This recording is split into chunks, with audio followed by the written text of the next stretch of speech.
So I was fortunate enough to kind of be born into surfing. I don't think I had too much choice as far as whether it was going to be a part of my life because my father surfed from the time he was about 12 or 13 years old. He grew up surfing at First Point, Malibu, one of the most famous surf breaks in all of the world. I can go anywhere and I tell them I'm from Malibu and people know where I'm talking about. Yeah, so my dad started surfing in 1963, I believe it was. And he started surfing at First Point and he kind of worked his way up the ranks there. And I was born in 1977 and spent my diaper years on the beach and playing in the sand and throughout my childhood playing around. I wasn't that interested in surfing for the most part. It was something that my dad did and I would do it with him occasionally. He would bribe me to kind of go out in the water with him and but I wasn't like I didn't have the bug by any means, not until my teens. But I loved the beach and I had, even when I remember, there's a picture of me when I'm 4 years old and I've got this wood plank that had been on the beach, I guess, for several weeks.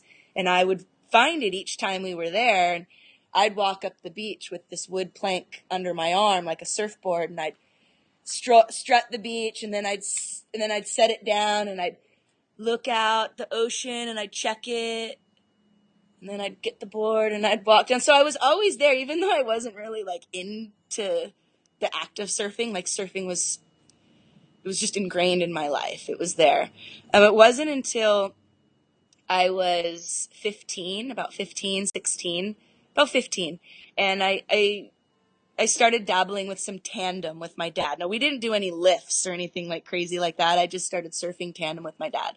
And he started kind of teaching me and giving me all the pointers and the different things while I was on the board with him. And then it was the end of my sophomore year, and I was in a bad group of friends that I knew was going to take me down a really bad road. And I decided I needed to get away from it and decided to stop being friends with those people and just start going to the beach. And I'd have my mom, I didn't have I had my license, but I didn't have a car. My mom would drop me off at the beach and I would wait for my dad to get there. And I didn't have any friends. I had no friends my age. My only friends were Judy Gross, a friend's mom, and two other guys, Steve Stanley and Carrie Weiss. And they were my friends and they were who I hung out with. They were my dad's age. And I wouldn't go in the water until my dad showed up on the beach because I was, well, you're 15, 16 years old for one. So like you figured everybody's looking at me and like everybody's wondering what I'm doing. And granted, years later, you find out no one gave a rat's ass what. They didn't even know you were sitting there, you know? So, but I wouldn't go out until my dad got there because I was really insecure. And I had this pressure on myself because of who my dad was and the history that he had there that I thought people expected something of me. Like, that's Wayne's daughter. And my dad was a really good surfer. And he embraced and held on to the longboard, the old school longboard aesthetic all throughout the shortboard revolution and stuff. And so my dad already had this like, he already had this personality and this reputation that I had to kind of like, not that I had to live up to, but I just knew it was there. So it took a while for me to kind of develop my own identity, but definitely surfing is what gave me an identity. I think prior to that, I didn't really know.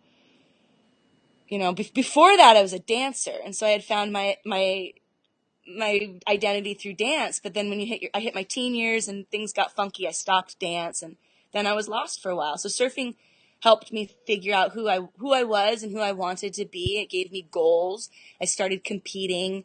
I remember my dad wanted me to join MSA, Malibu Surfing Association, and wanted me to start doing this stuff. And I didn't want to belong. I didn't want to do it until I thought I was good enough.